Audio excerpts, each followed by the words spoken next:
Hi friend, आज मैं आपको बताने वाला हूँ गोवा इशूड बर्थ सर्टिफिकेट पे अपोस्टाइल किस तरह से किया जाता है। मतलब अपोस्टाइल का क्या प्रोसेस है वो आज आपको मैं स्टेप बाय स्टेप बताने वाला हूँ। तो अपोस्टाइल करने के लिए हमेशा इस तरह का ओरिजिनल बर्थ सर्टिफिकेट चाहिए होता है। देखो मैं आज आपको बताता हूँ। ये देखो, ये गोवा इशूड बर्थ सर्टिफिकेट है, गवर्नमेंट ऑफ गोवा। इस तरह का ओरिजिनल बर्थ सर्टिफिकेट चाहिए होता है। उसके पे इस तरह का रबर स्टैंप और साइन होना ज़रूरी है, नहीं तो उस पर अपोस्टाइल नहीं होता है। आजकल काफ़ी birth certificate, latest birth certificate, थोड़ा ओल्ड बर्थ सर्टिफिकेट है। देखो ये 2012 का है। तो काफ़ी आजकल जो लेटेस्ट बर्थ सर्टिफिकेट आए हैं जिसपे कि यहाँ QR कोड होता है, उस पर इस तरह का रबर स्टैंप साइन नहीं होगा तो भी चलता है, क्योंकि वो QR कोड से वेरीफाई हो जाता है। तो उस पर अपोस्टाइल हो जाता है और गवर्नमेंट इसको एक्सेप्ट करती है। तो अटेस्टेशन करने के लिए इस तरह का ओरिजिनल सर्टिफिकेट चाहिए होता है। काफ़ी लोग बोलते हैं मेरे पास जेरोक्स है, कलर जेरोक्स है, जेरोक्स पे करो, मेरे फ्रेंड ने किया था, वो उसका कलीग ने किया था, मैंने किया था, इस तरह से बोलते हैं। लेकिन कभी भी इंडिया में जेरोक्स पे अपोस्टाइल नहीं होता है। इस तरह का ओरिजिनल सर्टिफिकेट चाहिए होता है। और काफ़ी लोग ओल्ड सर्टिफिकेट रहता है, या काफ़ी लोग नए सर्टिफिकेट को भी सेफली रखने के लिए उसको लैमिनेशन करके रखते हैं। तो अगर उस पर अपने लैमिनेशन करके रखा है तो भी कोई डरने की बात नहीं है। तो उसका बैक साइड से हम लोग लैमिनेशन रिमूव करके, जितना अपोस्टाइल के लिए अटेस्टेशन के लिए जगह चाहिए होता है उतना उसको रिमूव करके उसके पे हम लोग अटेस्टेशन करते हैं। तो इस तरह का ओरिजिनल सर्टिफिकेट, और जिसका ये सर्टिफिकेट है उसका पासपोर्ट का फ्रंट बैक कॉपी लगता है अटेस्टेशन करने के लिए, तभी ही अपोस्टाइल होता है। तो अभी मैं आपको बताता हूँ इसके बैक साइड पे किस तरह से attestation process step by step हुआ है।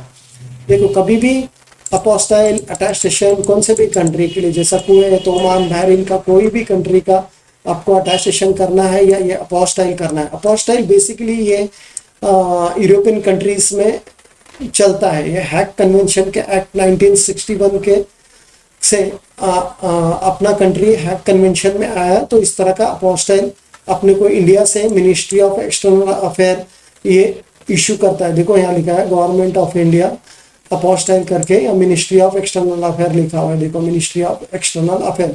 तो ये अपना ministry of external affair issue करता है। काफ़ी लोग उसको इंडियन एम्बेसी भी बोलते हैं। तो कभी भी ये अपोस्टाइल या अटेस्टेशन करने का प्रोसेस में सबसे पहले स्टेप होता है, उसको नोटरी किया जाता है। देखो ये इस तरफ का नोटरी किया जाता है, गवर्नमेंट ऑफ इंडिया का इस तरह का नोटरी का, मतलब जो भी है एडवोकेट अपना इस तरह का नोटरी का स्टैम्प और साइन मार के फिर आगे का प्रोसेस होता है। तो सबसे पहले अटेस्टेशन अपोस्टाइल का स्टेप है नोटरी। और ये नोटरी के बारे में काफ़ी क्वेश्चंस आते हैं मेरे को कि नोटरी मेरे फ्रेंड ने इस तरह से किया था, मेरे पहले के डॉक्यूमेंट पे नोटरी अलग था। तो अपने अलग अलग जगह का नोटरी का, अलग अलग स्टेट में नोटरी का स्लाइडली थोड़ा सा डिफरेंस है फॉर्मेट में, थोड़ा स्टाइल में। तो उसमें कोई इशू नहीं होता है। जैसे का ये मुंबई में ऐसा रेड स्टिकर टिकट लगता है, ये दिल्ली का नोटरी है। तो क्योंकि मुंबई का डॉक्यूमेंट अटेस्टेशन करने के लिए मुंबई का होम डिपार्टमेंट लगता है, तो होम डिपार्टमेंट करने के लिए मुंबई का नोटरी फर्स्ट करना पड़ता है। तो ऐसे है।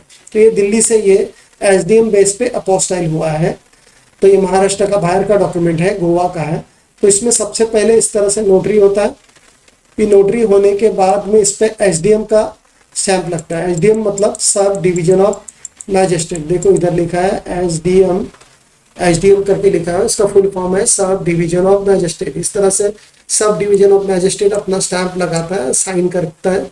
तो ये SDM का साइन होने के बाद में इसको हम लोग MEA में अपोस्टाइल के लिए सबमिट करते हैं। MEA मतलब MEA का फुल फॉर्म है मिनिस्ट्री ऑफ एक्सटर्नल अफेयर। तो इस तरह का MEA का स्टिकर लगता है। देखो इधर लिखा है अपोस्टाइल, और ये पब्लिक ऑफ इंडिया करके, रिपब्लिक ऑफ इंडिया। तो फिर ये डॉक्यूमेंट क्या है, ये देखो ये birth certificate, this public document. ये बर्थ सर्टिफिकेट था तो बर्थ सर्टिफिकेट। फिर ये किसके नाम पे हैज साइन, मतलब ये बर्थ सर्टिफिकेट किसने साइन किया था, उसका नाम है फर्नांडिस करके, कोई ये इशू किया हुआ है उसका है। तो ये न्यू दिल्ली से कितने तारीख को अपोस्टाइल है उसका सब ये डिपेंड, इसमें स्टेप बाय सब पूरा डिटेल्स आता है। फिर उसका एक नंबर आता है, हर एक अपोस्टाइल या डॉक्यूमेंट अटेस्टेशन उसके अलग अलग नंबर्स आते हैं, नंबर आता है। फिर जो जिसको इशू किया, जो बर्थ सर्टिफिकेट पे आगे जिसका नाम था वो नाम इधर आता है, मैंने उसको ब्लर किया है आइडेंटिटी हाइड करने के लिए, इसको इस तरह इधर नाम आता है।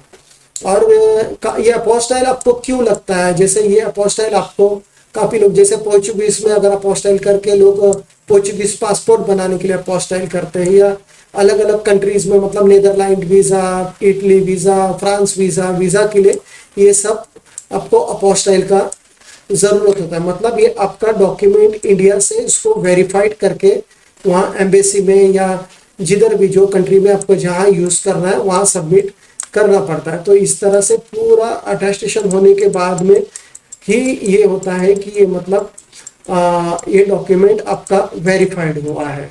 अगर आपको ये अपोस्टाइल करना है तो मेरा स्क्रीन पे नंबर दिया है, उस पर कॉल या व्हाट्सअप कर सकते हैं। अगर मेरा वीडियो पसंद आया तो प्लीज़ इसको लाइक और सब्सक्राइब कीजिए, जिसके वजह से हम लोग ये ट्रैवल इंडस्ट्री से है तो आपको ट्रैवल रिलेटेड जैसा वीज़ा रिलेटेड, इमिग्रेशन रिलेटेड कोई भी न्यू रूल्स आएगा तो उसके रिलेटेड हम लोग अपडेट डालते रहते हैं, तो वो आपको मिलते रहेगा। Thank you.